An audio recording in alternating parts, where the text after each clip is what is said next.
Ok, pessoal. Então, hoje, 28 de outubro de 2021, vamos ter o prazer de receber o Renato Redorati e o João Schiavini para falar sobre testosterona e as doenças cardiovasculares. João, fala 2 minutinhos sobre o tema e depois passa a bola para o Renato. Nós vamos discutir sobre esse tema, que é um tema que deve preocupar todo mundo que trabalha com reposição hormonal com testosterona, porque existe muita dúvida e muita controvérsia na abordagem deste assunto, das condições cardiovasculares durante a terapia de reposição com testosterona, que possam ser afetadas pela terapia de reposição com testosterona.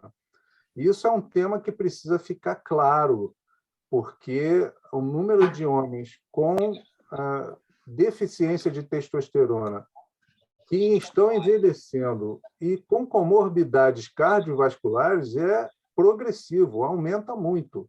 E a gente precisa ter segurança de fazer a reposição quando ela é necessária, sem receio, sem medo de causar piora das comorbidades dos nossos pacientes, né? Então, esse tema, essa abordagem desse tema é fundamental sob este ponto de vista, de nós estarmos seguros de que o que nós estamos fazendo não está sendo iatrogênico para os nossos pacientes, né? É preciso lembrar que os homens com deficiência de testosterona, embora eles sejam apenas 1 em cada 4 homens acima de 50 anos de idade, eles são um número expressivo, cada vez maior, e envelhecendo muito, né? Sobrevivendo muito além do que era de se esperar. Então, a gente precisa tratar desses homens com segurança. Esse acho que é a palavra-chave dessa nossa conversa aqui hoje. Para isso, eu acredito que o Renato vai nos trazer informações assim fundamentais para essa nossa segurança na terapia de reposição de testosterona em homens idosos com hipogonadismo e com comorbidades cardiovasculares, né? Então, dito isto, passo a palavra para o Renato para ele ir fazendo a sua apresentação. E caso alguém tenha algum questionamento, alguma dúvida, eu acho que pode ir sendo perguntado, né, Henrique, durante a apresentação dele. Isso mesmo. Havendo alguma pergunta, um comentário que você queira acrescentar, a gente pode fazer durante a apresentação. Renato, Oi, só um minutinho só. João, fala liga me ajude mais umas palavras aí, João, por favor. Mais umas palavras? Mais umas palavras. 2 minutinhos, João, por favor. Então, assim, este é um assunto, né, a reposição de hormonal com testosterona não pode ser encarado como uma coisa banal.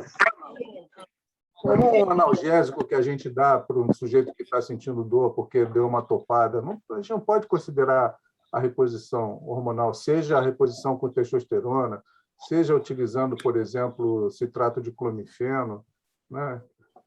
Ou outro tipo de tratamento hormonal, como nos casos de outras abordagens necessárias, como nos prolactinomas e tal. Não se pode considerar isso como uma coisa banal, como uma prescrição banal, como a gente faz com um analgésico antitérmico e tal. É preciso aprofundar no conhecimento desse tema, né? Eu tenho 2 livros de cabeceira, um deles aqui eu já recomendei ao Francisco, acho que o Francisco comprou e deve estar gostando da leitura, não está, Francisco? Não é um livro novo, não, ele é antigo até, bem antigo, mas ele é muito cabível, né?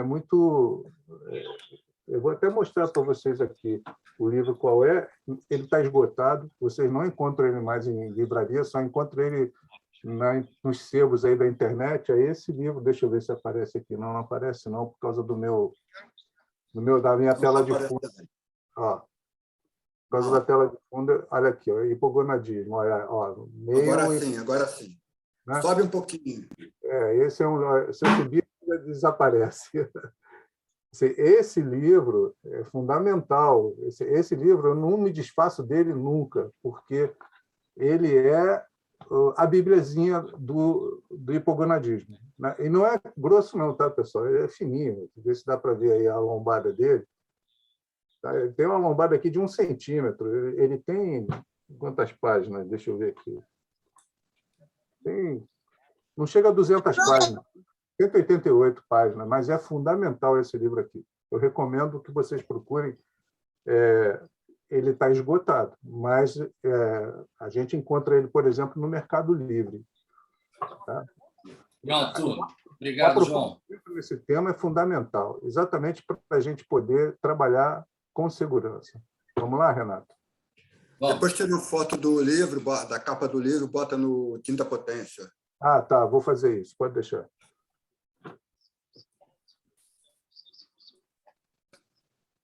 Prontinho. Excelente.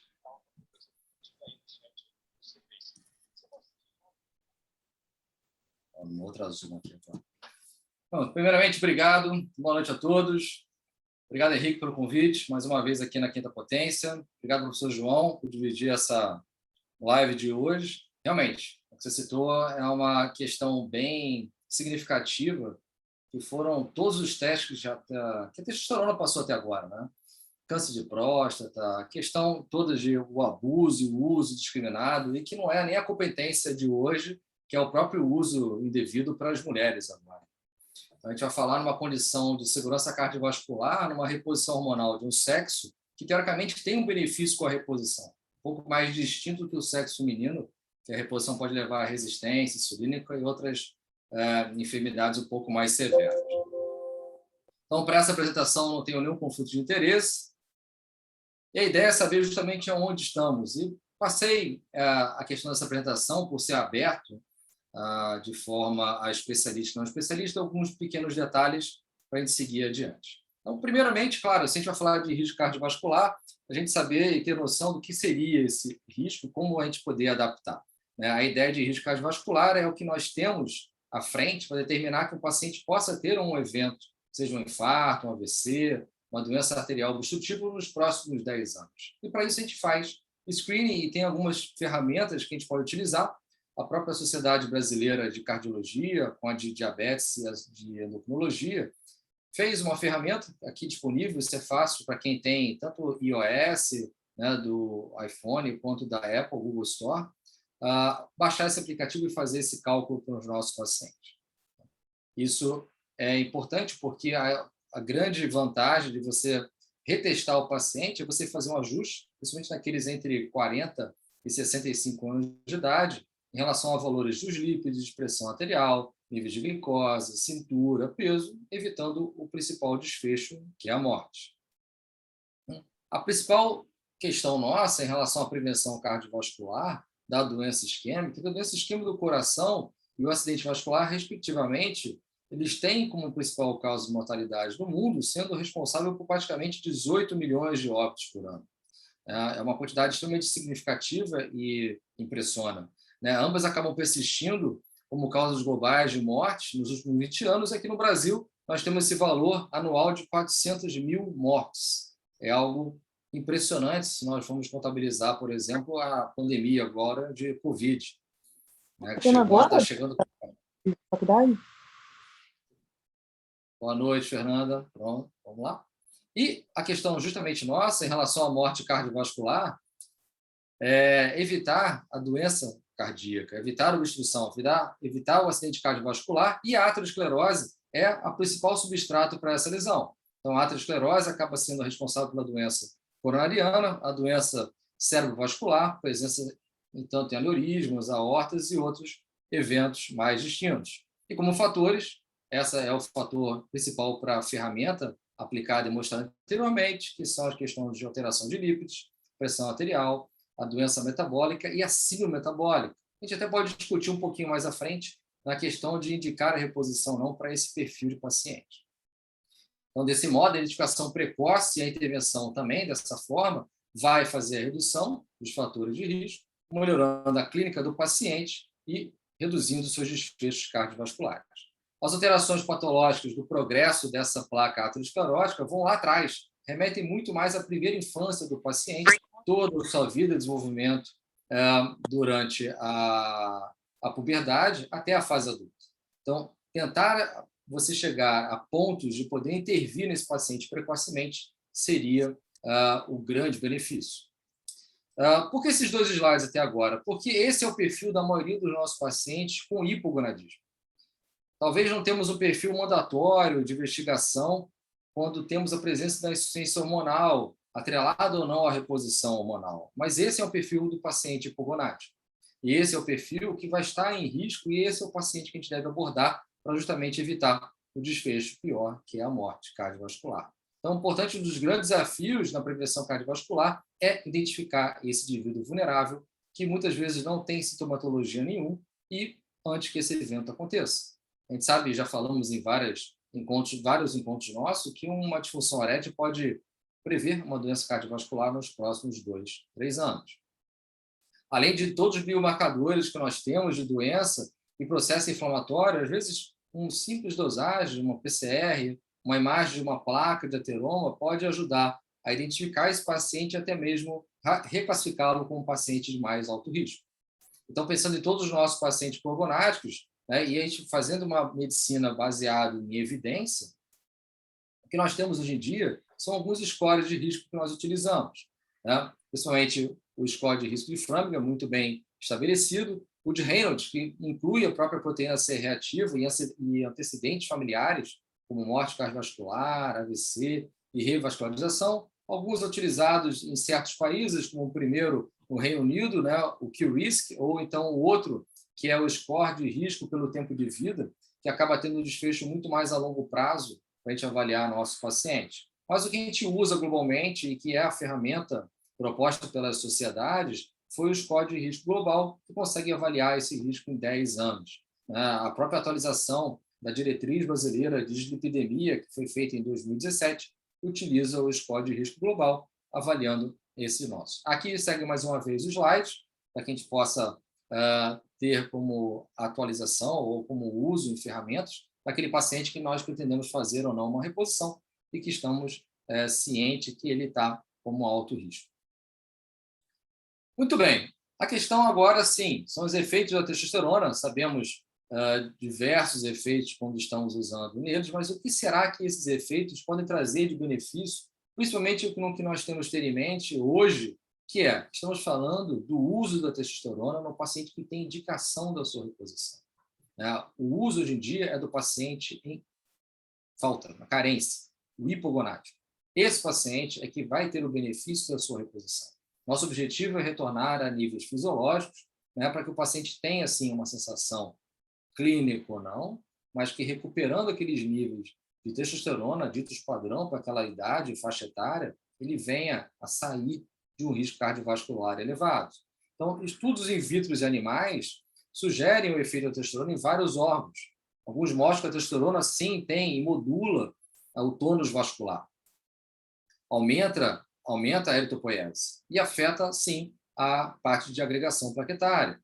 Melhora a eletrofisiologia dos casos miócitos e a atividade contrátil do coração. Além disso, foram relatados alguns achados, conflitantes ou não, estudos estão seguindo para isso, em relação aos níveis de testosterona sérica, a terapia de reposição e a relação da aterosclerose. Por quê? Porque os dados incluem formas distintas, a gente vai falar um pouquinho dos estudos, e muitas vezes o abuso ou a forma errônea da testosterona. Então, parâmetros de inflamação, de aterosclerose, padrões metabólicos, como sensibilidade insulínica, a própria homeostase lipídica, um pouquinho a mais, esses são provavelmente os efeitos relacionados ao uso que podem se trazer um grande benefício no paciente quando a reposição. O próximo slide, muito significativo e também bem próximo a esse, deixo embaixo a referência para que a gente possa avaliar, é justamente os efeitos androgênicos anabólicos, principalmente acontece no leito vascular, esses hormônios vão, sim, esses hormônios, todos derivados de testosterona, vão levar a uma liberação de óxido nítrico, modulação dos canais de cálcio. Isso vai ter uma impactação bem significativa na função endotelial. Em pacientes com doença cardiovascular ou doença coronariana, insuficiência cardíaca, principalmente naqueles que tinham uma testosterona menor que 300, foi relacionada a uma maior mortalidade e uma severidade dessa doença, até com internações e duração da internação muito maior. Então, se você ser hipogonádico, ter uma testosterona abaixo do corte da maioria das sociedades, favorece a um paciente ter um desfecho pior. Então, em pacientes com doença arterial coronariana, que você tem a reposição, você tem uma relação de melhoras desse tônus vascular coronariano, você tem um limiar de isquemia muito mais satisfatório ao paciente. Então, pacientes que têm uma insuficiência cardíaca, os efeitos parecem estar relacionados à melhora da capacidade funcional, né? Um aumento na distância percorrida, aquele teste de 6 minutos de caminhada, eu vou repetir isso mais à frente, né? A questão do consumo de VO2 e a questão, principalmente, dos receptores, vários receptores no controle pressório. A baixa testosterona afeta praticamente 40% de homens em torno de 45 anos de idade. Isso é algo que a gente deve investigar e pouco investigado e até solicitado pelos médicos e consultório. É difícil definir níveis normais de testosterona porque eles variam ao longo do dia, né? Você tem a questão dos métodos de identificação distintos, o peso do paciente em relação ao CMC, o padrão de nutrição, consumo ou não de álcool, medicamentos, doenças comportamentais, né? Isso foi muito significativo nessa pandemia, né? A quantidade de pacientes com humor deprimido, ganho de peso, favorecendo um hipogonadismo funcional, né? Seria esse ou não uma indicação da reposição? A gente pode também conversar um pouco a respeito. E a gente sabe que conforme a gente vai envelhecendo, o corpo vai reduzindo essa concentração, praticamente 1% ao longo da vida, a partir dos seus 30 anos de idade, né? A gente sabe dos seus benefícios ou não para essa queda, e a gente sabe que a reposição vai favorecer bastante aqueles pacientes que não concerne hoje, principalmente, a doença cardiovascular. Renato, sim. Deixa eu fazer uma intervençãozinha aí, que é a seguinte. Eu fiquei um pouco confuso. O que acontece? Você começou dizendo que a gente precisa estratificar os nossos pacientes de acordo com o risco cardiovascular quando pensa em fazer a reposição hormonal com testosterona. E depois você me mostrou uma série de benefícios. Você só me mostrou benefícios até agora que a reposição de testosterona pode apresentar para o sistema cardiovascular do paciente. Ou seja, eu realmente preciso, porque eu fiquei preocupado no início, falei, caramba, eu vou precisar fazer um bocado de avaliação cardiológica do paciente, eu sou urologista, né? Eu não tenho essa capacidade fácil de fazer isso, não. Eu sou capaz de diagnosticar condições urológicas, mas eu preciso fazer essa estratificação do paciente antes de eu iniciar, principalmente aqueles pacientes mais idosos, cheios de comorbidade cardíaca. Eu preciso fazer essa estratificação antes de iniciar uma terapia com testosterona, ou eu posso, já que tem todas essas vantagens da terapia, como vasodilatação, como melhora do ritmo cardíaco, pelo jeito tem até um efeito inotrópico positivo também, né? Quer dizer que eu posso começar uma reposição de testosterona pensando que isso vai melhorar a situação cardíaca do meu paciente, independente de fazer uma avaliação cardiológica dele? Correto. A colocação foi pertinente justamente por isso. Temos aqui diversos especialistas, cada um com o seu ponto mais focado e direcionado para a sua especialidade. E a ideia de você utilizar uma ferramenta como um meio eletrônico, né, de você estratificar o risco, naquela mesma ferramenta ele fala quais exames foram solicitados ou não, que exames você deveria até solicitar para você ter uma classificação melhor desse paciente, né? Se é um paciente que tem insuficiência cardíaca, se é um paciente que faz uso de alguns medicamentos. Então, a ideia é, temos um paciente que já foi avaliado, ou se a gente quer dividir essa avaliação, a sugestão sua é perfeita, né, de poder passar até por um próprio cardiologista para ver as condições em que ele se encontra.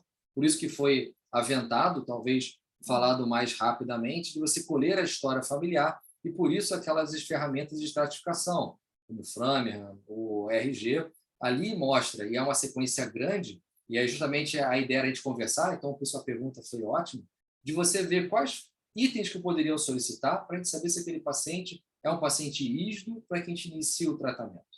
A ideia é mostrar que naquele que tem a indicação de reposição, essa testosterona vai agir positivamente, mesmo naqueles que tenham condições clínicas que podem oferecer risco. Por quê? Porque você vai melhorar a condição cardíaca dele. Então, se a gente for falar sobre insuficiência cardíaca, o paciente com insuficiência cardíaca ele vai ter uma melhora nisso. Inotropismo, cronotropismo, você vai ter uma melhora no sistema renina-angiotensina. Estudos em vivo, em animais e em humanos também, mostrando até a melhora na redução de marcadores inflamatórios, alteração, menor rigidez das artérias. Então, a gente sabe que a própria aldosterona alta ela é deletéria, é um marcador de doença cardiovascular.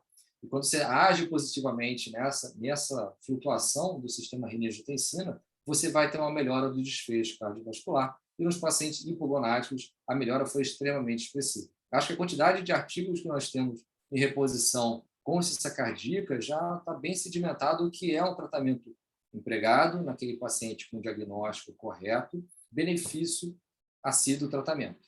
Né? Então, mostrou menor interação, menor quantidade de medicamentos utilizados, menos tempo de internação hospitalar, menor recorrência de ter uma nova insuficiência cardíaca e retorno à própria situação hospitalar. É claro, somos diversos pacientes que vão passar em nossos consultórios, cada um com a sua enfermidade específica, e se nós temos, principalmente, colegas e profissionais que a gente possa recorrer, para ter certeza que aquele paciente foi avaliado, a sua reposição é muito melhor. Então, por isso eu comecei lá atrás, e aí reforço justamente o que você falou, que aqui estamos falando daqueles pacientes com diagnóstico fechado de hipogonadismo e que a gente vai fazer a reposição da maneira correta, visando padrões fisiológicos, mostrando que, quando bem feito, é esse benefício que eu estou mostrando. Então, não é para vislumbrar que qualquer paciente que vai usar uma terapia de reposição hormonal terá esses benefícios falados. Esses benefícios estão sendo vistos e avaliados naqueles com deficiência, onde há uma depressão, uma falta, por diversos motivos, e que a sua reposição fará benefício clínico por buscar um estado fisiológico normal. Né? Então, isso não cabe àqueles que vão buscar uma dose suprafisiológica. Eu botei só um slide sobre isso, que a gente pode voltar a comentar. Esse, sim, toda vez que você passa do limite, você vai ter todos os malefícios. E é isso que, por muitas vezes, queimou ou então falou contra a reposição hormonal até o momento. Ok, agradeço pela resposta, foi bastante esclarecedora. Vou falar agora um pouquinho, a minha ideia era realmente falar sobre os benefícios da reposição, então vou mostrar os estudos que mostraram o benefício dessa farmacoterapia e quais foram os achados e contratos. Então, temos estudos aqui mostrando pacientes que avaliaram pós quimioterapia. Até a gente voltar um pouquinho, né? Se a gente for avaliar o paciente, isso foi a questão que o João perguntou, a gente tem que tentar entender como é que esse paciente chegou ao estado hipogonático. Né? As principais causas acabam sendo lesão, trauma, infecção do testículo, que é a orquite, quimioterapia por câncer, distúrbios metabólicos como a hemocromatose, a própria disfunção da hipófise e hipotálamo, uso de medicamentos, opioides, antidepressivos, abuso de medicamentos, né, principalmente a hora de testosterona, fazendo você um hipogonadismo, né, por bloqueio do eixo hormonal. Algumas doenças agudas, a gente viu recentemente o próprio Covid levando à infertilidade e à azoospermia em alguns pacientes. Uma condição, infelizmente, presente no Brasil, que é o abuso de álcool, né, até a parte de cirrose. Então, identificar esse paciente para que a gente possa tratar a enfermidade de base, né, ou acompanhar a enfermidade e, sim, se isso for autorizado, já iniciar o tratamento com a testosterona. Então, a gente vai seguir com 3 ou 4 estudos mostrando como é que é a visão até agora daquilo que foi apresentado em algumas cortes e análises, até a gente tem uma meta-análise bem significativa, quando você emprega corretamente a testosterona. Então, aqui à esquerda, a gente vai ver uma corte observacional, um pouquinho mais de 1.000 homens, né? Claro, todos do sexo masculino, eles tinham 40 anos de idade, a maioria acima de 40, eles tinham uma testosterona, aqui no caso, o valor de corte foi menor que 250, não tinham histórico nenhum de câncer de próstata, E o que foi interessante foi que a associação da reposição da testosterona teve uma relação direta com a redução da mortalidade. Tá? Agora, um pouquinho mais à direita, se a gente avaliar um estudo já de 2015, sabemos que homens, principalmente homens diabéticos, a gente vai ter uma relação com o hipogonadismo, quase 80% deles. A investigação é muito baixa no consultório, é o questionar esse paciente, dosar a testosterona, ou perguntar sobre a sua vida sexual, uma simples pergunta sobre a ereção matinal. Isso não é feito. Esse é um grupo de pacientes que tem um benefício muito grande na reposição quando a presença do hipogonadismo. A prevalência da deficiência é muito alta. Esse é um estudo que seguiu por 6 anos, onde você fez uma reposição hormonal nesse paciente e avaliou causas de mortalidade, né, e avaliou justamente os pacientes com baixo nível de testosterona e aqueles com uma faixa da normalidade. E mostrou que justamente os pacientes que tinham ao diagnóstico uma baixa de testosterona e que não tiveram reposição, o aumento da mortalidade foi extremamente significativo ao longo do tempo. E aqui a reposição, aqueles que foram do grupo eleito a fazer o uso da testosterona, teve uma sobrevida muito maior. Né? Então, mais uma vez, aquele paciente com o diagnóstico correto, onde você é acompanhado, você vê que esse paciente teve uma sobrevida e um menor desfecho cardiovascular. A ideia aqui é justamente não mostrar que são 1000 maravilhas, mas sempre naquele paciente onde há indicação de reposição. Se nós formos avaliar como naquele gráfico da idade, né, dos 20 até os seus 80 anos de idade, a prevalência do hipogonadismo lá em torno de 45, com pacientes de 40 anos de idade, aqui um pouquinho da estatística mostrando em torno de 40% com 45 anos, e a presença de doenças crônicas. Isso aumenta muito a chance de você encontrar pacientes com deficiência de testosterona, que, teoricamente, eles têm alguns pacientes com uma saúde plena, outros com pequenas doenças, mas naqueles onde você tem mais de uma doença crônica, a chance de você encontrar um paciente com hipogonadismo é muito maior. Então, aqui a gente já fala de uma meta-análise, nós estamos falando de um N muito maior, com 28 mil pacientes, onde você mostra que a testosterona, né, foi relacionada, quando abaixo do nível da normalidade, ao aumento de risco cardiovascular por qualquer causa cardiovascular. Então, as baixas concentrações relacionadas principalmente a um aumento da espessura da íntima média. E isso tem N fatores para que você tenha esse aumento da espessura. A gente muda até a própria captação do colesterol, do HDL, de um paciente hipogonádico. Você avaliar um paciente na média entre 70 a 80 anos de idade, você tem aí paciente com 30% com uma doença relacionada à baixa de testosterona, enquanto a presença da hipertensão é em torno de 21%. Então, um diagnóstico que a gente acaba não fazendo, não avaliando o paciente, que ele poderia ter benefícios futuros. Avaliando mais uma corte, é uma corte interessante para quem está acostumado a ler alguns artigos, porque ele utilizou a metodologia de padrão ouro, que foi por espectrometria de massa, é um exame caro, difícil de resolução, onde avaliamos alguns parâmetros. Aqui temos a avaliação da testosterona, da hidrotestosterona e do estradiol, e um N bem grande, por um valor alto desse de estudo, mas praticamente 1000 homens, que tinham uma idade bem diferente dos outros, começam com 40 anos de idade. Aqui não, aqui a gente tinha homens na média de 76 anos de idade e que foram acompanhados por 10 anos. Então, é difícil, né, imaginar essa população, 1000 homens, com o tipo de estudo e de material utilizado para tentar você acompanhar eles em média por 10 anos.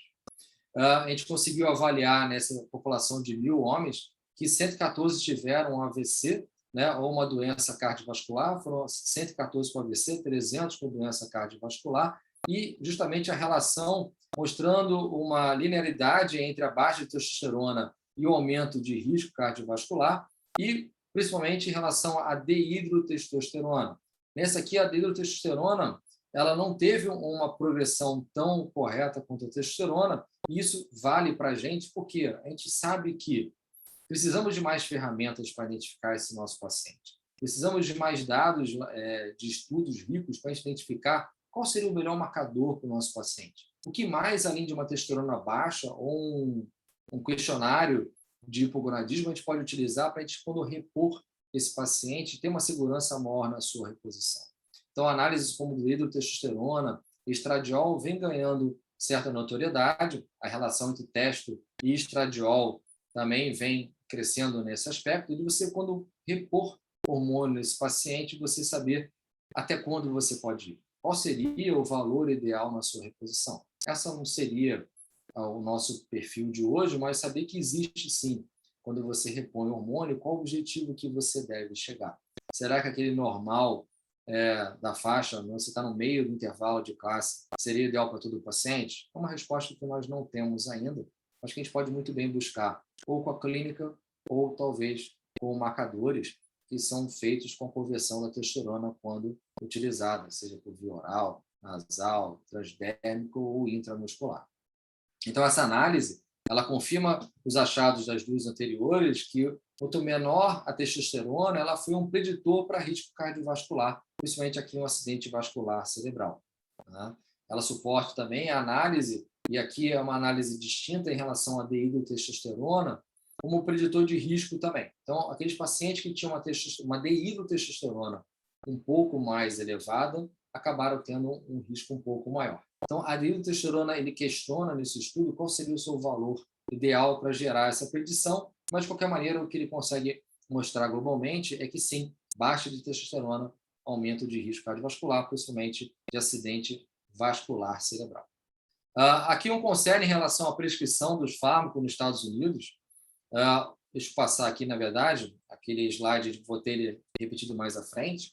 E que a gente lembra que a testosterona foi descoberta lá na década de 30, 1930.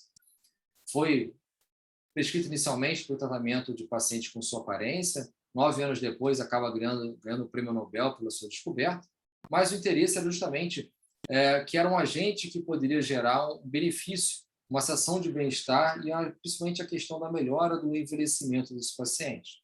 Isso que a gente já sabidamente naqueles que tinham uma testosterona mais baixa, e a ideia era gerar um benefício na questão da obesidade, da resistência insulínica, da própria diabetes, da disfunção sexual e da mortalidade. Então, o conjunto e o aumento do interesse na reposição de testosterona acabou aprovando uma quantidade enorme de vias de administração, PETs, géis, intranasal, intramuscular, escrotal, e isso aumentou demais a sua prescrição, principalmente nos Estados Unidos. Então, a ideia de a gente contar essa história é evitar o que aconteceu com a prescrição errada para uma população que não merecia a sua prescrição e que acabou pegando de surpresa alguns artigos e estudos que chegaram mais adiante, mostrando que praticamente 1/4 daqueles pacientes não tinha a menor necessidade de indicação de reposição.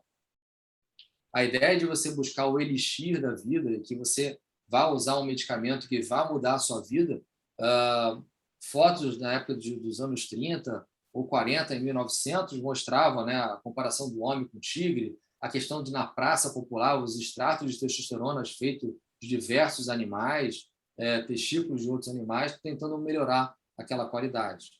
Imagina aquela loucura que era, né, o uso do medicamento sem menor condição de consideração ideal, buscando apenas uma sensação de bem-estar. E esse é o perigo que a gente se encontra, e é por isso de lembrar sempre, benefícios encontrados são as pessoas com carência e deficiência, né? E não quando você começa a utilizar em doses suprafisiológicas ou como um substituto da própria testosterona, que muitas vezes o paciente não tem queixa nenhuma, e isso a gente pode discutir no final, se naquele sem queixa, com ela muito baixa, a gente merece repor esse hormônio nesse paciente. Isso gerou uma questão de prescrição absurda nos Estados Unidos. Né? Você viu o aumento, né, da substancial da testosterona, começou lá atrás de 2000, a análise de venda de prescrição na farmácia. O problema de toda essa questão foi marketing, né? Até que um estudo em 2010, que não foi muito divulgado, mostrou um pequeno risco cardiovascular, até que os estudos observacionais mostraram uma situação que merecia uma atenção pelo FDA. Você acaba tendo uma investigação lá em 2015, mostrando que havia uma preocupação de meta-análise. A gente sabe que na meta-análise basta uma maçã podre no meio de todos os artigos para você acabar com aquele estudo feito. então a randomização, a escolha corretamente e de como era empregado foi complicado, nós tínhamos estudos que tinham mulher participando, nós tínhamos estudos que foram utilizados fazendo doses extremamente elevadas de testosterona, buscando até como controle de natalidade. Então, a inclusão desses estudos gerou um pouco um fator de complicação e confundimento quando se chegou o alerta do FDA. Felizmente, foi visto esse erro, a própria Sociedade de Urologia Brasileira postou isso, tem até hoje aberto na sua página uma revisão dos artigos até 2014, mostrando e ratificando que, quando bem empregado, né, você deveria fazer um bom diagnóstico para que você pudesse gerar essa prescrição. Mas a gente vê a loucura que foi. Se você imaginar aqui, houve um aumento de em torno de 12 vezes a prescrição de testosterona. Um mercado que faturava 150 milhões de dólares, estava faturando aqui, logo após esse estudo, algo no ponto 1,8 bilhão de dólares. A gente sabe disso, muitos estudos e artigos publicados eram patrocinados pela indústria, também isso é um outro fator que foi levado em consideração quando as sociedades abriram e avaliaram o desfecho apresentado até o momento com essa prescrição exagerada. Então, acaba tendo uma revisão de bula, né, para o uso, principalmente na questão do uso off-label, e aí, com essa mudança, a gente vê uma nítida queda da prescrição. Nesse momento, acaba tendo um diagnóstico muito maior, vários pacientes procurando saber se eles tinham uma testosterona mais elevada, então aqueles que acabam não fazendo uso, entram para outro grupo que acaba fazendo diagnóstico e chega a um valor de platô atual de número de prescritos e de gasto financeiro com esse tipo de tratamento. Publicação em idosos, né, mostrando justamente a população que poderia ter o menor benefício, para que você possa ter um direcionamento correto em quem prescrever ou não. O problema dos estudos foram justamente esse, né, uma sequência onde os níveis séricos foram feitos por métodos distintos. Então, esse é o alarde que a gente tem que tomar cuidado. Muitos deles, como eu falei, mal dosaram a segunda testosterona, então, quando está com o paciente no nosso consultório, além da clínica, a gente deve repetir o exame. O professor João fala isso categoricamente, faça mais um exame, às vezes depende do estado do paciente em que ele se encontra. Aqui já falamos da questão desse... Oi? Deixa eu te interromper mais uma vez, só para citar um exemplo disso. Em 2010, eu estava lá na AUA, American Urological Association, né, no congresso. Eu sentei lá numa sala que iam ser apresentados pôsteres, né, comentados, e aí um sujeito apresentou um pôster em que ele mandou questionários, 15 mil questionários para médicos americanos e canadenses que ele sabia que prescreviam testosterona, perguntando, entre outras coisas, quem é que dosava testosterona antes de prescrever. Bom, ele mandou 15 mil questionários, recebeu de volta 10%, recebeu 1.500 questionários respondidos, e desses 1.500, só 10%, ou seja, 1% dos médicos que prescrevem testosterona nos Estados Unidos e no Canadá só é que pede dosagem de testosterona antes de prescrever. Isso em 2010, exatamente nessa época que você estava falando aí, em que houve um aumento, um boom de prescrição de testosterona, e você pode imaginar o que deve ter acontecido nesse período aí, né, com esse aumento tão grande de testosterona num número de médicos, num pool de médicos, que sequer pede a primeira dosagem. Nós estamos falando de pedir a segunda dosagem. Eles sequer pediam. Só 1% dos 15 mil médicos, que a gente pode imaginar pela resposta que houve, né? 10% de 1.500, 1% de 15 mil. Tá certo? Sim. É que pediam dosagem de testosterona antes de prescrever. Veja só aquilo que a gente fala. Reposição de testosterona não é prescrição de analgésico, não é prescrição de antitérmico, né? Ela tem repercussões que precisam ser consideradas. E nós estamos falando aqui de repercussões graves de doenças cardiovasculares, né, que pode levar o paciente à morte, inclusive. Tá certo? Então, é só para situar lá nos Estados Unidos como é que era essa situação lá. A gente encontra aqui, nós dois já participamos de eventos em que nós chamamos atenção para a necessidade das duas dosagens de testosterona, E encontramos colegas dizendo que isso exatamente, que em alguns casos, só pela queixa do paciente, eles já prescreviam a reposição com testosterona. Isso é absolutamente temerário, né?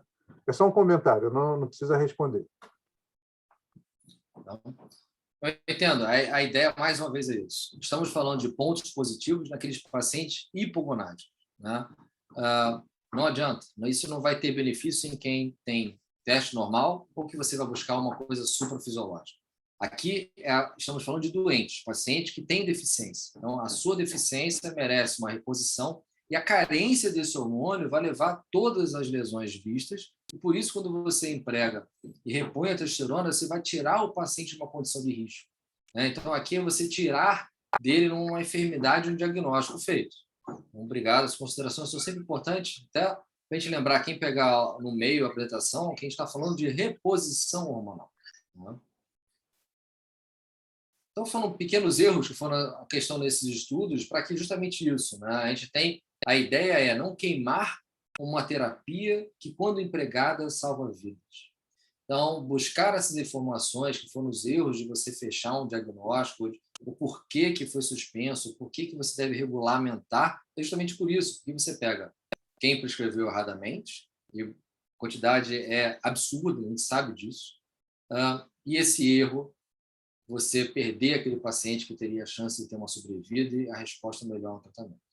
E é isso que a gente quer, né? Que você, quando utilizar, faça de maneira correta, para que você tenha um benefício e aquele medicamento tenha cada vez mais uma melhor prescrição, que você possa abranger a quantidade de pacientes que não foram devidamente questionados no consultório, que poderiam ter tido a sua vida aumentada quando feito, seja aqui agora, no caso, a testosterona, um remédio de pressão, um remédio de diabetes. Então, para isso, a questão é como é que a gente faz o diagnóstico no paciente para saber se ele tem realmente hipogonadismo? Então, ele tem que ter queixa, primeira coisa. Então, não é só dosar testosterona, porque é muito comum, o paciente já chega com testosterona. A queixa é algo bem complicado e nós temos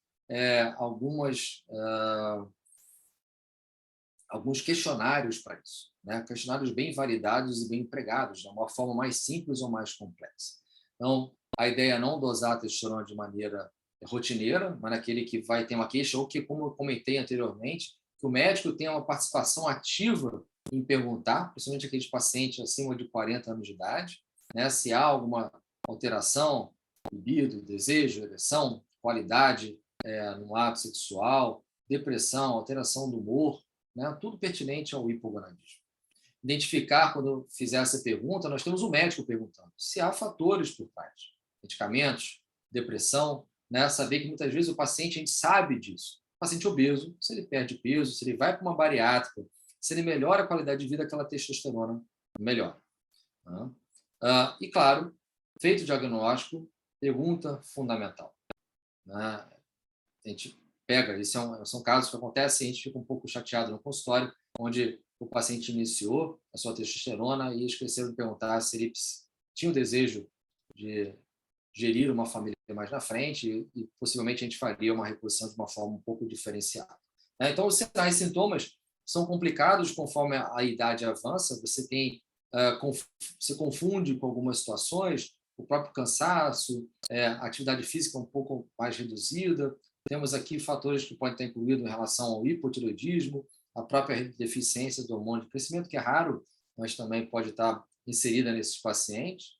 Que é isso? Redução de energia, desempenho físico diminuído, aumento de calores, como as mulheres que têm o fogacho também na menopausa, né? Algo simples e fácil. A mulher tem um marco. A menopausa é algo muito distinto, e por isso que a palavra andropausa acabou não sendo aceita, vou dizer assim, pelo meio científico, mas que para o paciente é interessante, né? Ele remete ao homem, então isso pode ajudar a procurar ajuda, mas é que não tem aquele corte, parou de menstruar, né? Então, talvez ele avaliar que o seu testículo já tem um volume reduzido, há uma perda dos pelos corporais, principalmente em perna, aquela questão da gordura na região da mama, que quando presente um tecido ali tem o nome de ginecomastia, aquela massa muscular padrão, precisa dizer uma massa vigorosa, ou que ele está acostumado a fazer uma atividade física e que ele já não consegue manter a massa, normalmente não está falando aqui de hipertrofia em si, uma gordura muito maior, visceral, do que o padrão familiar dele, isso também tem uma relação com o hipogonadismo, a questão do ato sexual, do desejo, de ter a qualidade de ereção, de como aquela ereção acontece, fora os sinais comportamentais incluídos. As condições associadas que a gente tem que tomar cuidado são os pacientes que têm uma infertilidade, a síndrome metabólica, já citada mais de uma vez, resistência ou o próprio diagnóstico de diabetes. A gente sabe que diabetes é uma condição hipogonádica, e as condições associadas, né? Avaliar outras queixas que estão pertinentes naquele paciente, principalmente a qualidade óssea, uma densitometria, onde o protocolo é com 70 anos de idade. Aqui a gente está falando já de quem tem hipogonadismo, e você vai antecipar essa densitometria, e a própria anemia de quem não tinha previamente. Pronto, talvez aqui fosse o ponto que eu pudesse ter um pouco mais de tempo ou slide, mas eu coloquei em um só, alertando para isso, né? O que acontece com o abuso desse paciente? Eu vou colocar uma sequência de itens pertinentes, né? O que você fazer a reposição a longo prazo, né, é deletério nesse paciente, ou quando você faz a curto e extrema doses elevadas. Você perde a capacidade de você ter uma regulação dos níveis de colesterol. O paciente hipogonádico que você faz a reposição corretamente, você vai ter uma melhora do HDL e uma baixa da LDL. No paciente que você faz o abuso de testosterona, você vai ter justamente o contrário. Você vai ter um acúmulo de colágeno no tecido cardíaco, principalmente pela questão do sistema renina-angiotensina. Você vai ter um aumento desse circuito, né? Um aumento da aldosterona, fazendo aumento de fibrose nesse tecido. O abuso vai levar, então, mexendo com o sistema renina-angiotensina, um aumento da pressão arterial. Isso tem uma relação direta com a perda da sensibilidade barorreflexa, que essa sensibilidade no paciente hipogonádico, quando você repõe a testosterona, ela melhora. Então, você melhora até a pressão arterial do paciente quando ele é hipogonádico. Justamente o fator que acontece ao contrário dos pacientes com reposição. Essa reposição pode aumentar o volume circulante, então esse aumento de sobrecarga ventricular piora a pressão arterial. Você também vai aumentar o risco muito maior na condição cardíaca, você tem um aumento do cálcio coronariano, espessura de endotélio, espessura ventricular, alteração na fração de ejeção. Alguns relatos de casos, outros muito bem paramentados, em pacientes que faleceram pelo abuso de testosterona ou derivados, quando em estudos de autópsia avaliaram justamente toda a parte de aterosclerose, necrose e alterações vasculares e hipertrofia cardiovascular. Então, é um paciente que vai sofrer as consequências pelo abuso da testosterona. A ideia é mostrar que não deve ser feito em quem não tem indicação, né? Essa reposição, que muitas vezes é gerada com um bem-estar pessoal, uma dismorfia corporal, um paciente que vai buscar benefícios estéticos e que ele vai sofrer consequências lá na frente. Você está alterando o sistema renina-angiotensina. Um paciente que pode ter lá na frente aumento da pressão arterial mais precoce que da família e acaba sendo mais deletéria pelo aumento de alguns marcadores sanguíneos e plasmáticos. Ficou apenas um slide em relação ao risco do abuso, porque a ideia era de falar da condição do hipogonádico e sua reposição e os benefícios para que a gente possa ter segurança que, ao prescrever corretamente, a gente vai estar causando bem-estar ao paciente. Mas não esquecer jamais que o abuso e o erro na prescrição é extremamente deletério para o mesmo. Então, como é que a gente sabe? Como a gente vai saber onde nós estamos? Né? Qual é a posição que a gente está em relação à reposição de testosterona? Artigos, como eu já citei, com pouco volume de pacientes, diversas drogas utilizadas, cada uma num padrão. Uma foi intramuscular, outra foi gel, outra foi agora temos o nasal 3 vezes ao dia, temos o subcutâneo. Como é que a gente consegue comparar tantos pacientes diferentes e com várias prescrições em relação à segurança cardiovascular? Então, esse estudo tem um nome, que é o TRAVERSE, é um estudo randomizado, ia terminar ano que vem, no dia 5 de junho, decorei que é o dia do meu aniversário, ele se siga um pouco mais. Ele já está aberto já no Clinical Trial, com algumas atualizações. É um estudo bem interessante, randomizado, e que você vai tentar identificar um tipo somente de reposição hormonal, em forma de gel, praticamente 6.000 homens. É um N expressivo, coisa que a gente só vê praticamente em estudos de hipertensão e diabetes. Vão se seguir por 5 anos, então 60 meses, e avaliar os MACEs, que são os pontos de desfecho cardiovascular, né? Infarto, doença cardíaca não fatal, AVC, né? No decorrer desse tempo, principalmente com o grupo controle. Você imaginar que vamos ter homens entre a faixa hipogonádica, entre 45 e 80 anos de idade, dosado testosterona mais de uma vez, confirmado sua dosagem pelas academias menor que 300, né? Reclassificar esse paciente em evidência cardiovascular no diagnóstico não, tentar excluir aqueles pacientes que possam gerar um certo confundimento, com pacientes que tinham um hipogonadismo congênito, aqueles que teriam um PSA um pouco mais elevado, ou testosterona extremamente baixos, que por mais que a gente não chegue a um diagnóstico, algo a mais tem nesse paciente. Aqueles que fizeram uso previamente, então a ideia é paciente virgem, aqueles pacientes que a gente sabe que tem uma alteração metabólica muito importante de SHBG, de distribuição proteicas e alto risco cardiovascular, como obesos, então mórbidos, aqui MC maior que 50, ou diabéticos extremamente compensados, ou aqueles que durante a sua reposição possam vir a ter alguma restrição e sair do estudo. Então aqui a gente segue com o hematócrito maior que 50, foi um ponto de corte utilizado por esse grupo. Quando esse estudo finalizar, a gente vai conseguir ter comparação entre homens, na faixa etária que a gente mais deseja avaliar, com um tipo de terapia somente, um N extremamente significativo, dividido faixas etárias do início, presença ou não de doença cardiovascular, suas comorbidades e a avaliação antropométrica até o final. Então, a gente espera em breve, em menos de um ano, a gente ter esse resultado. Eu trago agora, para finalizar, quase chegando a 10 horas, 2 mensagens para casa, uma mais ampla e uma outra um pouco mais específica. Então, lembrar que, sim, a testosterona tem um papel importante na regulação da fisiologia cardiovascular, principalmente em todo o concerne metabólico, seja hormonal, seja distribuição de proteínas. A gente viu, aqui no caso não vimos, mas assim, a gente sabe dos estudos conflitantes, eu segui só aqueles que poderiam sugerir o benefício, mas a gente viu o que gerou lá pelo FDA de 2010 a 2014, e alguns Ns pelo uso de droga, alguns podendo falar um pouquinho de risco maior em relação à reposição. A gente viu os grandes, praticamente 6 itens de erro nesses estudos, que poderiam estar favorecendo ou não ao risco cardiovascular. Meta-análises são importantes, mas conflitantes. A gente precisa ter uma randomização melhor nesses estudos, e com isso a qualidade acabou sendo não significativa. Saber orientar esse paciente, saber diagnosticar, saber que esse paciente vai ter um benefício da reposição é importante. Então, a prescrição correta é fundamental. E, para finalizar, como segunda mensagem para casa, são pontos que a gente vai levar em consideração dos estudos apresentados e que tenham relação no nosso corpo com a reposição de testosterona. Então, o que fica aqui? São pontos. A baixa de testosterona está, sim, relacionada a uma maior espessura da íntima média, principalmente nos pacientes idosos. Pacientes que têm uma doença cardiovascular e uma insuficiência cardíaca, comparado aos saudáveis, foram vistos serem do grupo que tinham uma testosterona mais baixa. Confirmados e até avaliados, vamos ver que o eixo também acaba respondendo. Eles tinham concentrações mais elevadas das gonadotropinas. Então, eram pacientes, sim, hipogonáticos.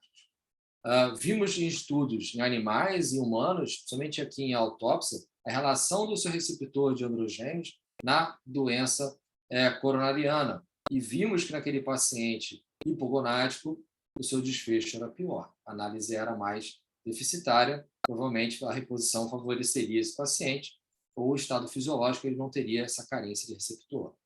Considerações de testosterona sendo inversamente relacionadas à doença cardiovascular. Quanto mais baixa, pior. Sabemos também da CUVJ, que no caso não está aqui, um estudo francês mostrando justamente os pacientes com mais risco ou maior mortalidade, os que tinham a testo muito baixa e aqueles que passavam da sua normalidade em doses suprafisiológicas voltavam a ter um risco cardiovascular elevado. A questão de você ter um efeito no leito vascular, uma das teorias talvez seja pela questão do estrogênio. Isso a gente vê principalmente na mulher que entra na menopausa, a baixa do estrogênio tem uma relação direta com o risco cardiovascular. Temos um estudo bem feito com a doutora Ruth aqui no Rio de Janeiro, mostrando até clinicamente aquelas mulheres que tinham fogacho, um maior desfecho cardiovascular nelas. Então, existia uma relação clínica do próprio fogacho com a baixa de estrogênio e a falta de estrogênio, mais uma vez, relacionada, já confirmado com a questão de doença cardiovascular. Então, você não ter testosterona, essa relação fica deficitária e isso tem uma implicação direta. Mais uma vez, em relação ao metabolismo do perfil lipídico, podendo ter uma alteração até dos próprios marcadores inflamatórios, e aí segue o item abaixo, em estudos já animais, mostrando que justamente aqueles pacientes, aqueles animais, na verdade, que tinham os marcadores inflamatórios maiores, esse processo inflamatório levava a uma lesão na célula produtora de testosterona testicular, que seriam as células de Leydig. Só botar aqui lateralmente. A questão da caminhada, que foi um dos primeiros slides que eu coloquei. Então, o paciente com a reposição ele vai ter um benefício em testes de segurança cardiovascular e uma maior mortalidade nos pacientes com deficiência, né? Principalmente aqui em relação à insuficiência cardíaca, mostrando que aqueles que tinham a sua reposição ou a sua faixa de normalidade estabelecida com a reposição de testosterona tinham uma melhor recuperação, às vezes até uma melhora da classe funcional de insuficiência cardíaca e um menor tempo de internação. Então, finalizo agora, são 10 horas. Queria agradecer. Fico aberto a perguntas. E se alguém tiver algo para fazer, eu já tenha feito, que a gente possa elucidar e responder de maneira correta a todos. Obrigado. Obrigado, Renato. Parabéns pela apresentação. Foi brilhante. João, faz umas considerações, por favor. Essa apresentação aí foi excelente, né? É uma apresentação que merece ser revista várias vezes, porque a quantidade de informações que o Renato nos trouxe aí, detalhadas e relevantes, é muito grande. Então, uma passada de olho só é pouco para absorver isso aí. E a gente também deve considerar que isso é como se fosse um roteiro para um aprofundamento do estudo dos efeitos da testosterona no sistema cardiovascular, os benefícios, né? E que as condições dos nossos pacientes, à medida que nós vamos iniciar o tratamento deles, que a gente precisa avaliar antes de iniciar o tratamento. Aqueles que são urologistas como eu não podem dispensar a concorrência de um cardiologista. Eu tenho alguns cardiologistas agregados aqui ao meu consultório que eu tenho acesso quando eu quero fazer uma reposição num paciente que tem comorbidade cardíaca. Eu lanço mão dos meus amigos cardiologistas para avaliar esse paciente para mim. Como o Renato falou, não dá para a gente ficar querendo abraçar o mundo com as pernas sem ter perna para isso, né? Então, os colegas, a gente precisa ter uns colegas de referência para dar suporte às nossas decisões, tá certo? E principalmente aquela parte inicial da apresentação, alerta para esse tipo de comportamento do andrologista que pretende fazer reposição hormonal, principalmente pacientes idosos que têm doenças cardíacas, comorbidades cardíacas, né?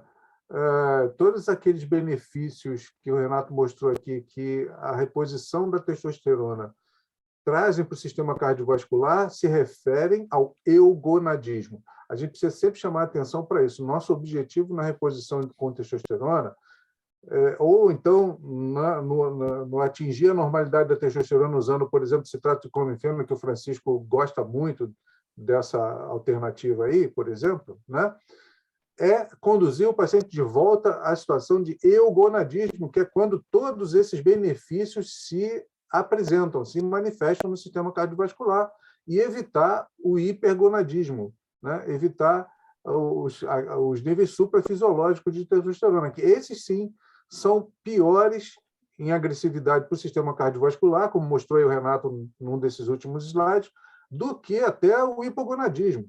O hipogonadismo já é ruim, o hipergonadismo, o nível suprafisiológico, é pior do que o hipogonadismo. Nosso paciente precisa ficar nesse intervalo aqui da normalidade, né? E a gente pode até pensar, o Henrique andou falando nisso aí há algum tempo atrás, não sei se ele ainda pensa dessa maneira, mas a gente pode até pensar em pacientes, por exemplo, com um índice de massa corporal maior, em fazer uma modulação, mas dentro desse intervalo da normalidade, né? Eu acho que agora a gente concorda nisso aí, viu, Henrique?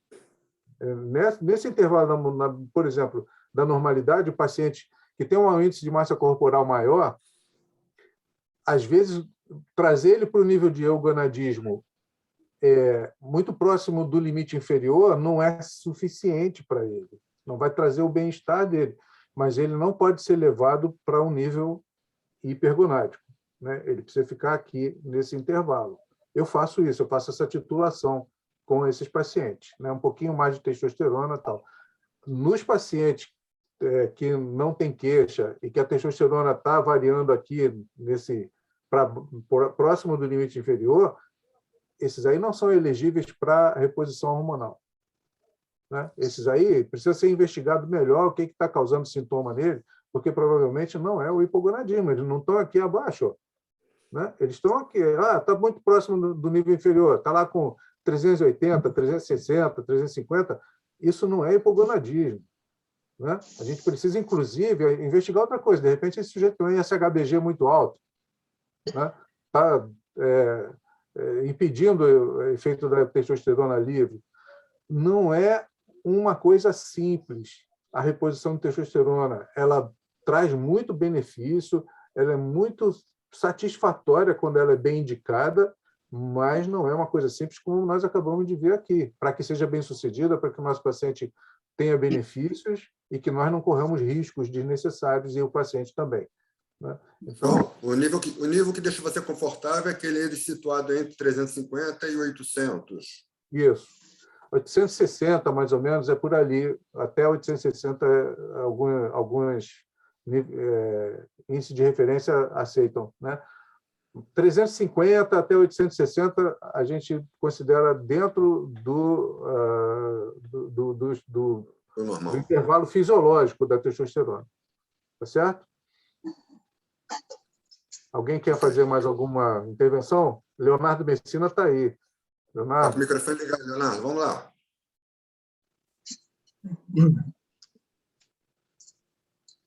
Peraí. Aí, tá ouvindo? Estamos ouvindo, Pessoal. Pode falar. Liga o som e o microfone. O microfone tá ligado. Está ligado, pode falar. Não, achei muito interessante isso aí, o Scavini falou, mas esse limite que alguns pacientes... Eu atendi uma vez aqui no ambulatório da prefeitura que eu faço, um paciente que tinha ido em médicos ortomoleculares, falou, não, eu tenho que ter minha testosterona em 800, tenho que fazer 25 ejaculações por mês para não ter câncer de próstata.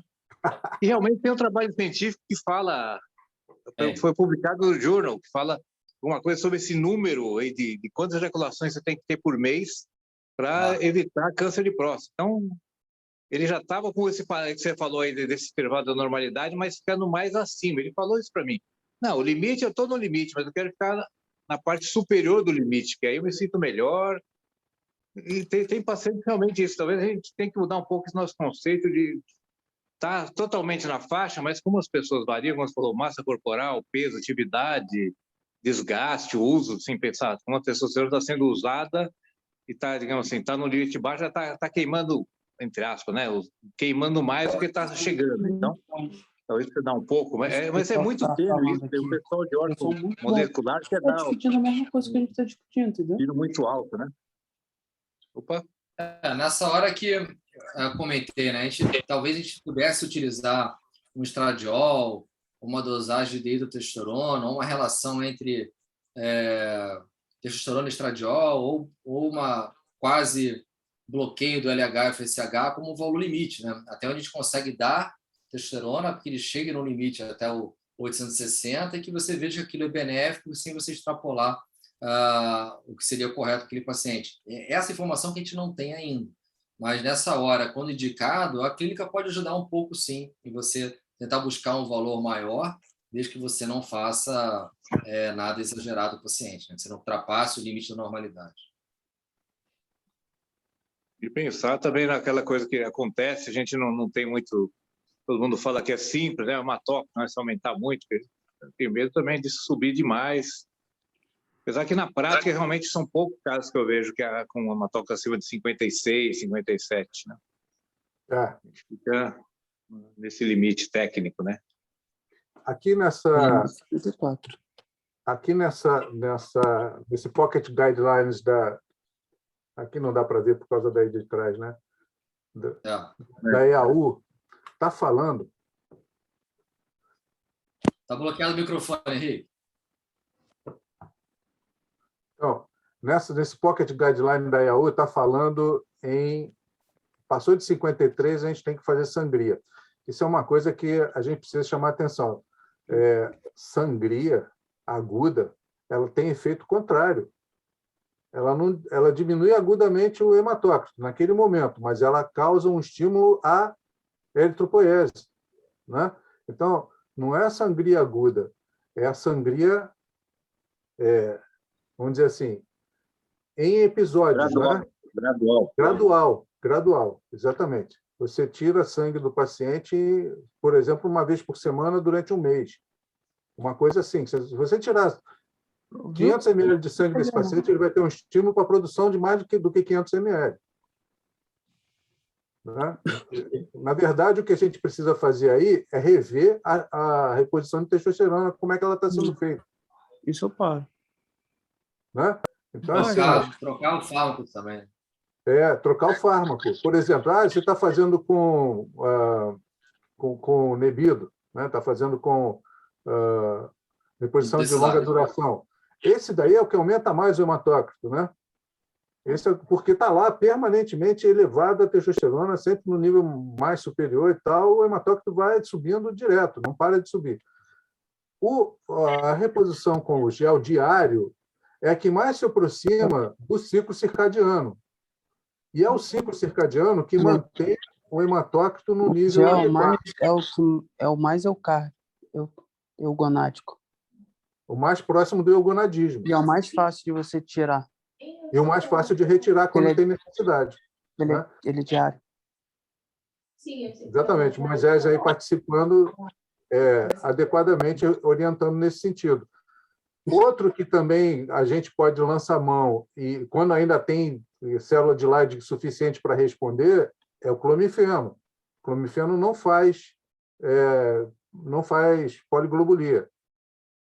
Entendeu? Então, a gente tem que tomar cuidado nesse sentido aí. Qual é o problema, Renato, da gente ter poliglobulia cardiovascular? Você vai ter aumento do volume circulante. Além do aumento do volume circulante, maior chance de tromboembolismo, né? Assim, não é um negócio agregação assim... plaquetária. Aumento da agregação plaquetária e tal. Isso a gente precisa tomar cuidado com isso aí, com o paciente com hematócrito muito alto. Leonardo, eu tenho um paciente que sempre teve testosterona sem fazer reposição nenhuma, em torno de 1.150. Ele teve no meu consultório semana passada e a testosterona dele deu 1.170. Sabe qual a idade desse sujeito? 93 anos. Eu atendo, às vezes. Nós temos um serviço aqui, até comentei ontem, né? Eu tive um paciente assim, só não posso falar que ele é uma figura pública e me pegou de calça curta. Foi um dos primeiros que eu atendi. E aí você vê que isso é possível encontrar, né, professor João? Tem paciente que é isso, com a idade, muitas vezes até tabagista de passado, né? Faz aumento da testa. Olha, esse não é tabagista, não. Ele é evangélico, é daqueles evangélicos que não bebe álcool, não fuma cigarro, não joga, mas sexo ele faz direto. Faz bastante. Ele obedece à Bíblia, tá? Ele obedece à Bíblia, ali, onde diz assim, crescei e multiplicai-vos, ele obedece direitinho, tá? E ali no apóstolo Paulo diz assim que o marido e a esposa só devem esquecer o sexo quando estão fazendo jejum, naquele período ali do Ramadã, depois é sexo direto, isso que ele diz lá. Esse sujeito nunca teve problema nenhum cardiovascular, nunca teve. Né? Ele teve a próstata aumentada, por isso que ele é meu paciente. Eu tive que operar ele. Mas não teve problema de câncer de próstata, não teve cardiovascular nenhum, não tem problema nenhum. Mas a testosterona dele... Mas esse HBG dele é alto? O SHBG dele é alto. É maior que 100. 150, por aí. Tá? Então, provavelmente, ele tem bastante célula de Leydig ainda, né? É constitucional isso aí, suficiente para compensar o SHBG alto dele. Deve ser, isso é constitucional, isso é fisiológico. A gente não deve querer baixar a testosterona dele. Né? Ele está bem lá e tal. Mas para você ver que todas essas coisas são relativas, então a gente precisa ficar atento a todos os detalhes. Agora, Renato, Vai, Claro. pode falar, Henrique. Ô, Henrique, Não, você ia fazer uma pergunta, mas acaba o seu comentário. Não, Vai, João. acabei. Renato, Pode ir. então é o seguinte, um paciente eugonádico em torno de 55 anos e um paciente hipogonádico em torno de 55 anos, os dois, o que faz a reposição de testosterona? Você acha que ele está igualmente protegido daquele que não precisa fazer testosterona, do ponto de vista cardiovascular? Estão igualmente protegidos? interessante pergunta. Agora, assim, deixa eu dar para pensar aqui também. Como não temos prova de conceito, né, uma comparação entre esses dois grupos, eu teria que fazer uma opinião minha e não algo baseado em evidência, né? A ideia aqui é que se aquele que está em reposição ele atingiu estados eugonáticos, ele seguiria no padrão parecido com aquele paciente que não precisa de reposição. O problema é aquele tempo, que é o que a gente fala da inércia terapêutica, que a gente usa no diabético, que é o tempo que ele foi exposto a uma situação de hipogonadismo. Aquele tempo que ele tenha ficado de hipogonadismo pode ter gerado situações deletérias, e aí, com isso, ele foge do padrão em se comparar a um paciente que nunca passou por esse período. A minha resposta seria essa. Existem trabalhos que fazem exatamente esse tipo de observação, assim, contando causas de mortes e independente da sua origem, né? Então, o paciente que é hipogonádico, que você repõe, esses pacientes até sobreviveram um pouquinho mais, a curva de sobrevida em 8, 10 anos foi um pouquinho melhor do que os que já vinham eugonários. Então, mostrando claramente que a reposição traz benefícios para esses pacientes. Eu acho que uma coisa que acontece e quer explorar mais é que os outros especialistas eles não estão entendendo e eles têm muita falta de informação a respeito de testosterona. Por exemplo, você falou, o Renato mostrou a respeito da melhoria da insuficiência cardíaca, isso é grau 1, grau 2, né, na classificação dos 4 riscos, porque você melhora o músculo cardíaco. Nós temos receptores de testosterona no músculo cardíaco. Então, o cardiologista não sabe disso. Outro dia eu fui assistir uma aula, o cara falou de um medicamento que era uma arritmia e teve um ganho assim, de sobrevida ridículo, 5%. Aí acabou a aula, eu fui conversar com ele. Rapaz, deixa eu falar um negócio para você. Você estudou um negócio, você foi lá para os Estados Unidos, viu essa apresentação, achou a coisa mais linda do mundo, tá querendo todo mundo... Vou falar uma coisa, se você estudar testosterona e aplicar o uso da testosterona para os seus pacientes com insuficiência renal, você vai ter melhor resultado do que esse que você acabou de mostrar aí. E eu vou mais além. Se você está tratando os pacientes que têm arritmia cardíaca, quando você repõe a testosterona, você melhora o QRS, você impede que tenha arritmia. Então, até para esses pacientes, você vai beneficiá-los. Ficou olhando para mim com uma cara de interrogação, falou, olha, estuda esse tema, que é muito importante dentro da sua especialidade. Isso nós podemos falar, por exemplo, para o pessoal que trata na endocrinologia o diabetes. Hoje, um paciente obeso, diabético, obrigatoriamente nós temos que ver como é que está a testosterona desse paciente. A gente sabe que, no mínimo, 40%, 50% dessa população tem hipogonadismo. Então, o cara fica fazendo tratamento com um monte de coisa lá, e se ele usasse a testosterona para normalizar, associado à alimentação, o exercício físico, ele vai ter melhor benefício. E esse paciente entra com a normalidade muito mais rápido. Eu acho que os outros especialistas, de maneira geral, lógico que tem gente que sabe, né, dentro da sua área, mas eles estão com muito pouca informação a respeito disso. Eu acho que nós que estamos estudando isso, teríamos que ter um espaço para estar colocando essas coisas para os outros especialistas. Por isso que essa intersecção das especialidades, nesse momento, eu acho que seria muito importante. Eu vejo isso, sim, essa falta de conhecimento dos colegas. Eu não sei se é a impressão de todos vocês, mas a minha é clara que isso está acontecendo, o pessoal realmente não entende nada de testosterona. Fora aqueles que fazem uso de testosterona de uma maneira completamente incorreta. Outro dia eu vi um cara prescreveu 1/3 de Nebido para uma moça. Bom, cresceu o pelo na mulher toda, a voz mudou. Eu falei, puta, que desastre. Quer dizer, é falta de conhecimento, né? Ou não é possível que o cara vai usar testosterona para piorar a condição fisiológica da sua paciente. É um absurdo, né? Mas é uma realidade que a gente está vivendo no nosso meio, né? Não sei. Uau. Francisco sempre tem algumas colocações bem pertinentes, né? Sempre que você fala, vou aprender alguma coisa. Isso que você falou é importante, porque a minha ideia hoje, e que foi um pouco da preocupação do professor João, e eu entendo muito o porquê dele, é mostrar aqui no grupo de médicos que entenda, né? A gente está na quinta potência, com diversas aulas prévias, onde você já passou por diversas formas de mostrar diagnóstico, tratamento, que naquele paciente que sim tem a reposição, ele vai ter o benefício, mostrar quais são os benefícios pertinentes, né? O que a gente vai ter de benefício para esse paciente. A gente está numa complicação de preconceito, de repor a testosterona, né? Pronto, pega um dado, vamos falar de diabetes. Pacientes na Inglaterra, o paciente sai da consulta e aí pergunta para o paciente, o médico falou de hipoglicemia para você?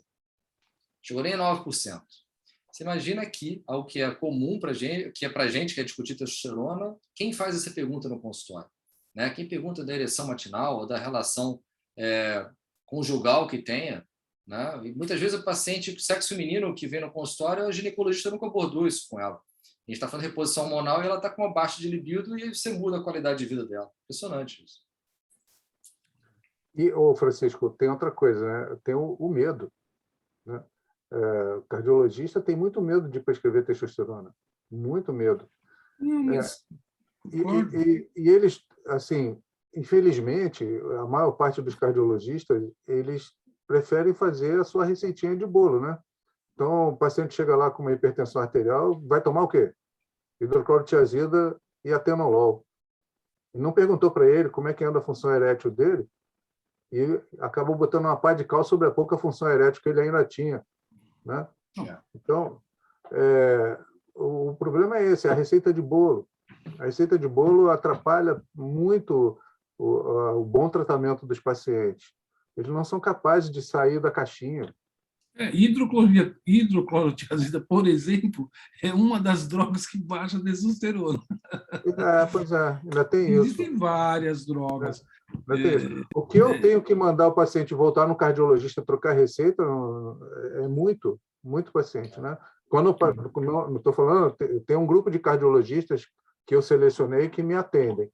Me atendem, que eu digo, recebem meus pacientes para orientar, né? E eu converso muito com eles, então eles são bem esclarecidos. Mas tem aqueles que os cardiologistas mandam, que eu não conheço, e que chegam lá, o hidroclorotiazida e atenolol direto. Por quê? É a primeira medicação que vem à cabeça deles, acho que é a mais em conta, e são realmente eficazes contra a hipertensão arterial, né? Com doses pequenas, são realmente eficazes. Mas atrapalham muito nossos pacientes hipogonáticos, atrapalham muito. Nossos pacientes com disfunção erétil, nossa senhora, atrapalham muito.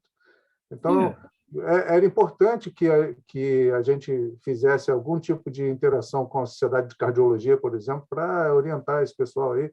Eu me lembro que eu dei uma palestra lá na Barra da Tijuca sobre reposição hormonal, e a maior parte das pessoas presentes eram cardiologistas, porque o representante que organizou a palestra teve esse cuidado de procurar os cardiologistas da região mais do que os urologistas. Na ideia do representante, os urologistas já estavam mais ou menos dominando a situação. Lembra, Renato, que a gente fez umas palestras lá na Barra da Tijuca, né, sobre reposição hormonal, e iam urologistas. Os urologistas ali ficaram educados sobre isso, os cardiologistas não. Então, ele chamou os cardiologistas e olha, cada dúvida que eles tinham, assim, cabeludas, tá? E sabe quem é que tinha junto lá também, prestando a maior atenção, anotando tudo e tal? Uma dermatologista. Uma dermatologista fazendo reposição hormonal. Entendeu? Então, a coisa é assim, é difícil dessa turma homogeneizar o conhecimento na cabeça, né? Precisava de ter muita quinta potência por aí para atingir. Tem que entender que o nosso organismo é um entremeado de comunicações dos seus órgãos, um interfere no outro. Quer dizer, se você tem um desbalanço muito sério de um órgão primário, ele vai causar uma repercussão gigantesca. Eu pego, volta e meia do paciente, não, ele está deprimido, não sei o que, deram esses remédios, eu vou ver, puta, olha, eu não acho que ele é deprimido, nós vamos tentar tirar isso aqui lentamente, eu vou subir essa testosterona, e nós vamos ver. Puta, o paciente, doutor, pelo amor de Deus, o senhor salvou a minha vida. Eu já vi o cara falar assim para você, porque realmente ele não é a depressão, não está deprimido, ele está com hipogonadismo. E as pessoas confundem. E o pior de tudo, é só psiquiatra de alto nível vai entender o que você está falando. Porque ele simplesmente, como ele não pede exame nenhum, isso é tudo na conversa, né? Então, tudo é depressão. Aí, complica, né, meu? Os caras, você já viu um psiquiatra pedir exame? Eu nunca vi. Eu conheço um só, para ser bem sincero. Não que pede, faz. é só conversa, é só conversa. Não dá, né? Não dá. Então, as coisas se comunicam, né? Às vezes, uma coisa que está desencadeando um cenário de sintomas variados e a causa primária ela ninguém olhou, né? É impressionante. O pessoal é que nem dá testosterona, o cara é hipogonádico, vai crescer a próstata. Pô, não tem nada a ver. Se o cara está com nível de receptores, sei lá, 250, você pode dar testosterona que você quiser, que a próstata não vai crescer um centímetro. Não existe isso. Então, existe muita coisa, muita falácia, muita bagunça, aí fica aquela confusão. Aí, hoje, um cardiologista, eu cuido de um paciente do Maranhão. Então, o endocrinologista perguntou para mim, se um paciente que eu tinha operado de câncer há 3 anos, se eu estava fazendo uma reposição de testosterona para ele, na verdade, estava usando um clomifeno e parece que está falhando agora, né? Que iria desenvolver, voltar a ter câncer. Não, compadre. Aí, como é que você vai explicar o negócio? Aí ele falou, olha, é o seguinte, fala para ele, entra na Associação Europeia de Urologia ou americana e pede para ele dar uma olhada, que é um guideline, está explicando lá, porque eu não estou fazendo nada demais, ele vai entender o que eu estou... Quer dizer, é falta de cultura. Tudo bem, é uma coisa muito específica, até entre nós, existe uma discussão gigantesca, etc. Nós entendemos que isso não faz mal hoje, mas nós passamos por muitas discussões até chegar nesse nível de entendimento. Imagina um endócrino, pô, o cara tem câncer, o cara está dando testosterona. Então, existe uma falta de comunicação gigantesca entre os especialistas, né? Verdade. Vai ter uma integração aí, alguma coisa... Agora, vou falar de um bônus aqui. Eu não sei se vocês já passaram por isso, mas a reposição de testosterona, quando ela é bem sucedida e resolve o problema do paciente, coloca ele na zona de eugonadismo, ela traz repercussões extra-paciente. Extra-paciente. Tá? Eu recebi no meu consultório uma senhora, marcou consulta, sentou na minha frente e falou assim, olha, doutor, eu vim aqui, mas não é para me queixar, não. Eu vim aqui para agradecer ao senhor. Senhora, agradecer por quê? Eu nunca vi a senhora antes. Não, vim aqui agradecer porque o senhor está tratando o meu marido. O meu marido, o senhor está fazendo a reposição de testosterona dele. E o que eu quero dizer para o senhor é que eu estou sendo beneficiada com isso. O senhor me devolveu o meu namorado, acabou com o mau humor dele, ele está muito mais amável, muito mais junto de mim, né? Modificou totalmente. Eu agora tenho o meu marido de volta. Eu quero pedir para o senhor nunca pare de dar essa testosterona para o meu... prescrever essa testosterona que o senhor está prescrevendo aí para o meu marido, porque está perfeita a nossa relação agora. O senhor salvou meu casamento, falou assim. A senhora foi lá agradecer. Você já passou por isso, Henrique? Já deve ter passado. Achei que ela fosse querer marcar consulta para o namorado dela também. Renato, mas é assim, você melhora o paciente e o entorno do paciente com a reposição hormonal bem feita. E o diagnóstico bem feito e a reposição bem feita. Né? Mas voltando para a questão cardiovascular. como é que a gente faz com os pacientes frágeis? Eu me lembro que teve uma vez uma discussão lá na Bélgica, em que um colega do Egito falou sobre os pacientes frágeis. O paciente frágil é aquele paciente muito idoso que tem um monte de comorbidade, né? E que você fica com medo até de falar perto dele, porque, de repente, o paciente vai quebrar. Como é que faz isso aí, Renato?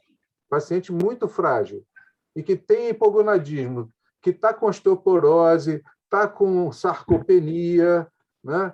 Que já está com esquecimento, né? Tá todo acometido, mas ele é frágil, ele tem um monte de comorbidade. O que a gente faz com ele? Cardíaca, comorbidade cardiológica. Nessa hora é só a questão de restrição. Não tendo restrição, igual o Francisco falou, né? Tem uma insuficiência cardíaca grau 4, né? Onde você não pode usar certos medicamentos, não tem nenhum porquê você não tratar. Eu lembro do responsável pela Academia Britânica, né? Veio aqui no Brasil, no Congresso de Osteoporose. Ele falou que o melhor tratamento para homem com osteoporose seria o estrogênio, né? Então, a gente até sabe o porquê disso, né, em relação a receptores, e o benefício da testosterona é só quando converte ou pelo, talvez, o tônus muscular que faça um trauma maior na posição óssea. Não tem restrição da testosterona desde que você não entre nos limites das outras enfermidades. Um paciente descompensado, que você precise, pelo menos, compensar a condição de fragilidade dele para que você venha a repor a testosterona. Principalmente o que você falou, sem querer, um paciente com Alzheimer, você tem um benefício, né? Um paciente com outras condições, sarcopenia, uma medida simples da panturrilha desse paciente, né? Você vai gerar um benefício para ele, né? Quando você faz essa reposição hormonal, mesmo paciente internado. E aí que vem até alguns certos estudos, em que a gente, até a quinta potência poderia falar, até 2, são os pacientes que fazem a reposição de testosterona após internações. A gente viu o Covid, muitos pacientes saindo plenamente sarcopênicos e que teriam um benefício muito grande se fizesse essa reposição, e por preconceito, talvez por algum, ninguém fez, né? Ou até mesmo pacientes internados. E eu deixo como uma segunda questão, até pergunto a todos, se alguém tem hábito de pedir polissonografia antes de começar o tratamento. Acho que a quinta potência ainda não abordou esse assunto, né, Henrique? Isso é algo também bem discutível também. Fala, Francisco. Posso falar? Eu só queria eu só seguir esse pensamento do Renato, lembrar a todos que toda doença aguda que o cidadão tenha, ele detona a testosterona. Pegar uma doença que durou 10 dias, pode dar a testosterona que ela vai estar baixa. Então, faz parte do tratamento e nós não pensamos nisso. Todas essas doenças, dengue, que vocês falarem, doenças inflamatórias sérias, todas elas cursam com testosterona. É lógico que eu não sei se a reposição naquele momento exatamente, isso eu não tenho conhecimento, mas eu acho que, não que você vá subir absurdamente, fazer maluquice, mas se você conseguir fazer uma coisa, você está ajudando o cidadão a repor. Por exemplo, o cara que ficou entubado durante 10 dias, 15 dias, como é que ele vai sair do tubo? A pergunta é essa. Ele vai ter que usar a musculatura torácica dele para respirar. Se ele não tem testosterona, eu falo isso, às vezes eu brinco com os caras no UTI, o chefe lá, acho bom você dosar testosterona para esse cidadão, senão nunca mais você vai conseguir tirar do tubo. Eles dosam essa parte. Deixa eu até te cortar. Se você entrar no Clinical Trials agora, uma das fármacos, remédios que foram temporariamente suspensos no Brasil, que são os SARMs, está sendo utilizado pela Glaxo, Lilly e, se não me engano, a Pfizer, justamente nesse tipo de paciente, tá? Paciente entubado com DPOC para agir na musculatura torácica. Então, isso aí eu queria chamar a atenção para vocês, porque isso é real. Esses pacientes graves, eu nunca esqueço um amigo meu que pegou uma chikungunya, inclusive faleceu por conta dessa brincadeira, com 6 meses internado. Um dia entrei para vê-lo, estava fisioterapeuta fazendo exercício, ele morrendo de dor. Eu nunca vi tanta dor. Aí entrou a médica e falou, olha, doutora, deixa eu falar um negócio, não adianta essa moça estar fazendo fisioterapia, porque ele não tem testosterona nessa altura do campeonato. Falou, dá testosterona para ele, depois nós vamos conversar. Aí a mulher dosou, a testosterona estava baixíssima, 100 e pouco. deu o nebido, falou, só pode dar nebido. 2 dias depois, esse cara, puta, acordou, meu. Eu falei, nossa. Aí eu fui vê-lo, o Francisco, ele voltou normal, tá reclamando, tá xingando todo mundo. Então, era testosterona baixa. Aí a musculatura respondeu. Falou, olha, não adianta fazer fisioterapia para um cara que não tem testosterona. Vai estar perdendo tempo aí, é difícil, vai demorar 1 ano para esse negócio melhorar. Então, a testosterona realmente é incrível, desde que a gente use com sabedoria, a gente sempre traz benefício ao paciente, né? Com certeza. Quem dê isso aí? Renato, perguntar uma coisinha. Além da testosterona para melhorar o benefício da função cardiovascular desses pacientes, você recomenda também algum tipo de atividade física ou fica só na testosterona? Não adianta você jogar informação para o receptor se você não estimular também onde ele está agindo, né? Então, qualquer atividade que você venha de resistência, ou o próprio HIIT, né? Essa coisa que você consegue fazer em casa em 10, 15 minutos, você vai ter um benefício muito maior, né? Não adianta você colocar um turbo para você pegar um carro e ir até a padaria, né? Então, você repor um paciente sem estimular o que você pretende, seja a parte muscular, cognição e equilíbrio, você vai também estar desperdiçando o tratamento.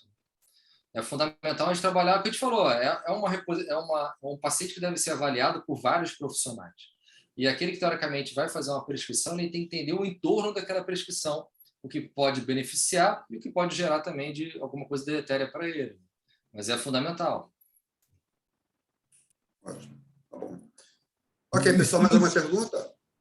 Fala, Diz Francisco. que o exercício aumenta em 15% a testosterona. Só exercício. O cara que fizer 4 vezes por semana, eu falo para os meus pacientes, tem que fazer 1 hora e 15 minutos. Eu falo, mas o que 15 minutos? Porque eu li num livro, que eu tenho um livro de medicina esportiva, fala isso, eu conto para eles. Se for 16, dá problema. Na verdade, na medicina esportiva, eles mandam fazer 150 minutos por semana, dividido em sessões, e com intervalo de 48 horas entre uma sessão e outra, né? Quer dizer, você faz na segunda, quarta e sexta, ou terça, quinta e sábado, porque a musculatura, né, nosso arcabouço musculoesquelético precisa dessas 36 horas ou 48 horas entre um exercício e outro para repor pelo estímulo que recebeu, né? Para fazer o uso do estímulo que recebeu.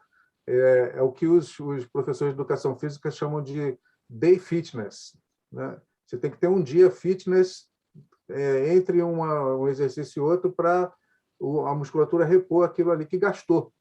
Gastou durante o exercício, precisa repor, leva um dia, né? Não deve fazer, por exemplo, exercício uma vez e daqui a 12 horas repetir, né? Tem que passar 24 horas, pelo menos, sem fazer. Então, são 150 minutos. 150 minutos, se você fizer 30 minutos 5 vezes por semana, fantástico isso, mas está muito próximo. Então, o ideal é fazer um pouquinho mais, tipo 40 minutos, 45 minutos, 2, 3 vezes por semana, né, para ter o período fitness ali entre um exercício e outro. E aí, meu amigo, se você fizer testosterona, eu sei disso por quê? Porque eu estudei, eu fiz uma pós-graduação em medicina do exercício, medicina desportiva, né? E a disciplina que eu gostei mais foi fisiologia do exercício.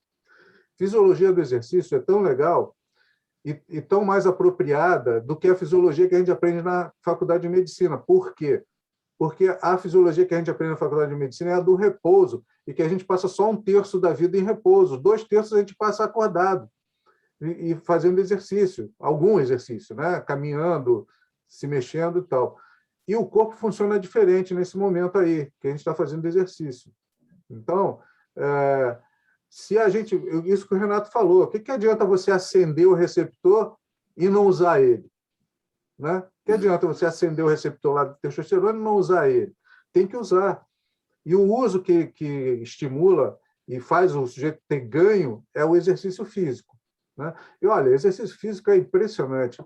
O paciente que tem artrose e sente dores horrorosas, e para isso toma um monte de anti-inflamatório não esteroide, e põe o rim dele em risco, e pode fazer insuficiência renal e tudo, né? Esse cara para de tomar anti-inflamatório se começar a fazer musculação. E não é musculação barra pesada, não. Eu estou falando de levantar halter de 1 quilo, 2 quilos. 30 minutos, 3 vezes por semana. É perfeito isso. Acaba as dores. Vou dizer por que eu sei disso. Porque eu faço isso. Eu tenho artrose de cirurgião, né? Aquela artrose cervical, tenho artrose de ombro, tá? E não dói mais. Parou de doer à medida que comecei a fazer musculação. Entendeu?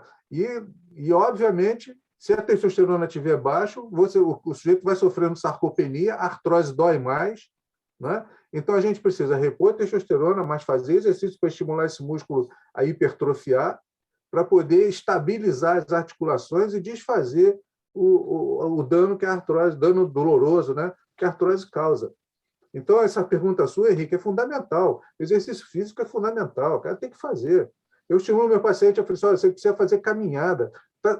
Tem vários trabalhos recentíssimos agora, de 2019 para cá, mostrando que caminhada é melhor do que corrida. Uhum. Caminhada é o melhor dos exercícios, né? Uma caminhada firme, 30 minutos, 3 vezes por semana, é perfeita. E como é que caminha 30 minutos, doutor? Você faz o seguinte, meu filho, você pega essa rua aqui que é comprida, anda 15 minutos para lá e volta. Pronto, caminhou 30 minutos. O cara fica assim, tu está certo, é isso mesmo, vou passar a fazer. Né? Entendeu? Então, não é tão simples fazer exercício, né? E no Rio de Janeiro, então, é maravilhoso fazer exercício na beira da praia lá. Então, nossa senhora, ali é fantástico de bom fazer exercício, né? Porque o visual é perfeito também. Fora as meninas. Fora as meninas. Então, tá bom. Renato, muitíssimo obrigado pela sua aula. Foi maravilhosa, como o João falou, é uma aula de referência para ser vista e revista várias vezes. João, obrigado pela sua paciência, seu carinho com a gente aqui, sua informação. Agradeço a todos a presença, uma ótima noite a todos. A aula vai ficar gravada e até semana que vem nós vamos ter mais. Um abraço a todos. Boa noite. Obrigado. Boa noite, pessoal. Obrigado, bom final de semana, bom feriado. Obrigado, Renato. Feriado. Tchau, tchau. Tchau. Oi, tchau.